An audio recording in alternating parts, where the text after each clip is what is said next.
Wah, nih dokter, katanya berpendidikan, tapi berjawab-jawab kayak orang bukan berpendidikan. Kalau udah kepuhunan sama orang Kalimantan baru tahu rasa. Nanti ampun minta-minta maaf. Kalau lu pintar, bantuin tuh Ibu Ida nyembuhin pasien.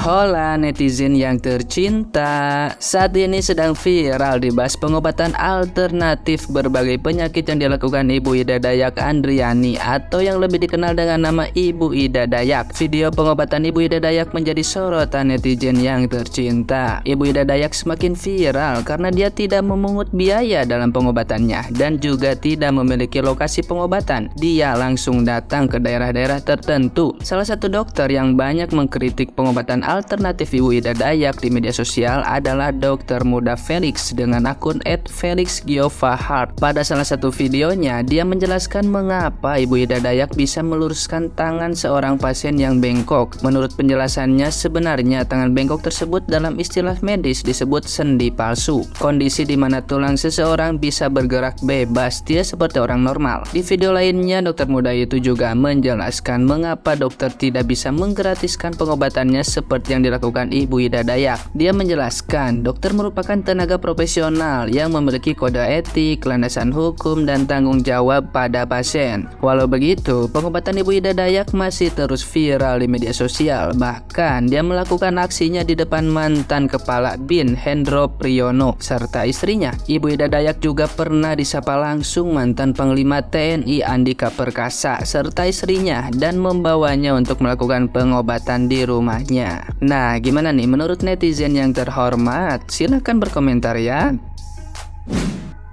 Dok, apa tadi kode etik ya? Katanya punya kode etik ya di kedokteran ya. Tapi kok barusan itu Anda itu kayak tidak punya kode etik loh dalam berbicara. Seolah-olah kayak menghina yang modalnya punya cuman joget-joget terus pakai pakaian adat. Itu kata-kata Anda itu tidak punya kode etik tuh katanya tadi kan.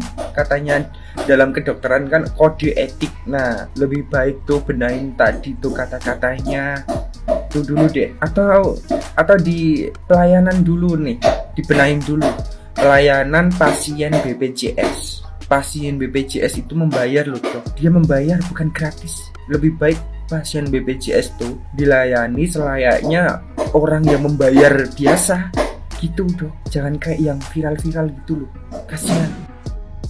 Wah, nih dokter, katanya berpendidikan, tapi berjawab-jawab kayak orang bukan berpendidikan. Kalau udah kepuhunan sama orang Kalimantan baru tahu rasa. Nanti ampun minta-minta maaf. Kalau lu pintar, bantuin tuh Ibu Ida nyembuhin pasien. Lu bicara, cari faktanya, jangan lu bacot kayak gitu. Kelihatan banget kayak orang yang gak berpendidikan. Orang berpendidikan bukan seperti itu gaya bicaranya. Kamu seorang dokter berpendidikan di universitas yang tertinggi, yang memperlukan orang tuamu dan entasi kedokteran. Parah. Ntar lihat aja kalau orang Kalimantan turun nyari kamu bakal kelepakan. Satu orang Kalimantan kesenggol, seluruh orang Kalimantan akan turun mencari. Saya ingin menanggapi beberapa kalimat dari Pak Dokter ini yang sekarang membuat PT Bapak ini jadi viral. Yang pertama masalah kata Bapak ya, masyarakat jangan salah mengambil alternatif pengobatan, nanti kalau ada apa-apa ujung-ujungnya kembali ke dokter juga. Sebenarnya ini salah Pak Dokter ya.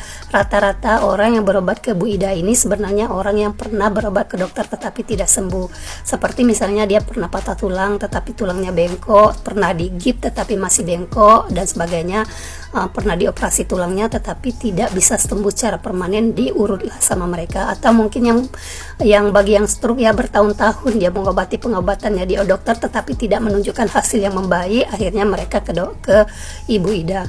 Dan mungkin juga ada orang yang cacatnya memang dari permanen, dari lahir seperti itu ya, misalnya bisu atau tuli. Nah, diurutlah sama Bu Ida bisa sembuh. Itu yang pertama. Yang kedua, menanggapi katanya modalnya cuma joget-joget doang sama minyak doang.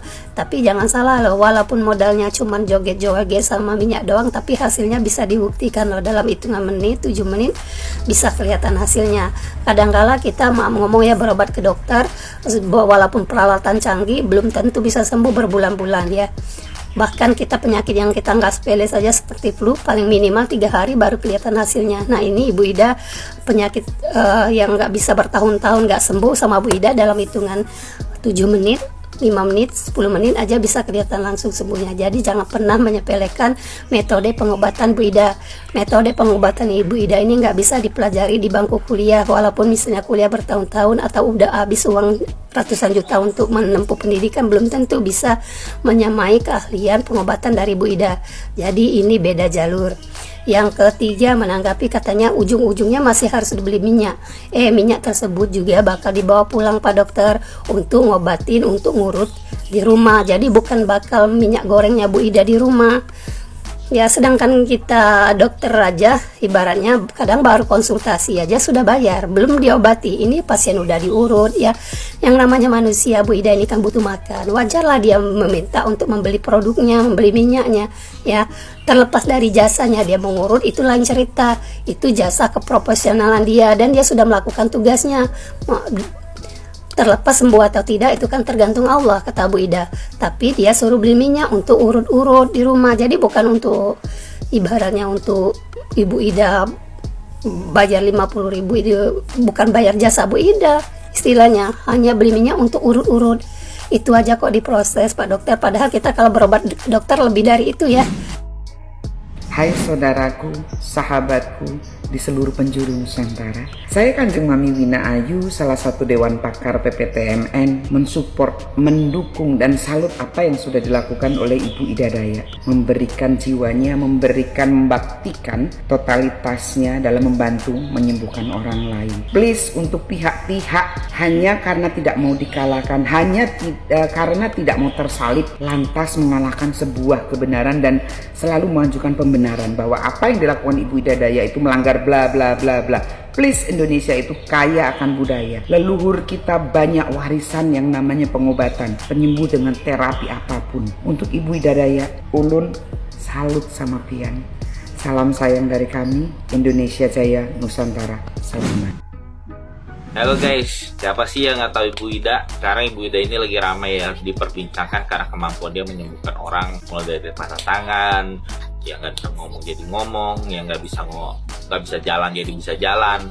Nah, dalam praktek Ibu Ida ini banyak juga pro dan kontranya. Pro-nya tuh dari orang-orang yang disembuhkan Ibu Ida, yang kontranya itu dari para dokter yang nggak percaya tentang kemampuan Ibu Ida ini. Tidak sedikit dokter-dokter mulai angkat bicara tentang kesembuhan dalam prakteknya Ibu Ida ini, bahwa itu palsu dan tidak sementara.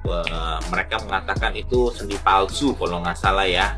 Jadi sendinya memang bisa dibengkokkan, bisa diputar-putar, setelah nggak lama tuh bisa kambuh lagi. Pertanyaan gua sih ya, pernah gak sih dokter-dokter yang membuat peringatan di titik itu ketemu Ibu Ida, menyaksikan langsung apa yang Ibu Ida lakukan? Jadi kayak semacam membuat penelitian ya terhadap praktiknya Ibu Ida ini. Kalau memang ternyata hanya trik kan bisa dibongkar tentunya, jadi masyarakat umum bisa tahu. Kalaupun memang benar, ternyata pihak dokter juga diuntungkan karena prakteknya Ibu Ida ini bisa dipelajari dan kita juga jadi ilmu kedokteran bisa lebih maju lagi dalam tahap penyembuhan ortopedi atau tentang pertulangan gitu kan. Dan menurut gue sangat disayangkan banyak banget pihak-pihak dokter yang buat VT menyatakan palsu tapi belum pernah berkunjung sendiri atau melihat langsung prakteknya Ibu Ida. Pada akhirnya malah masyarakat apalagi netizen itu malah lebih percaya terhadap Ibu Ida dibandingin pernyataan dokter tersebut gitu.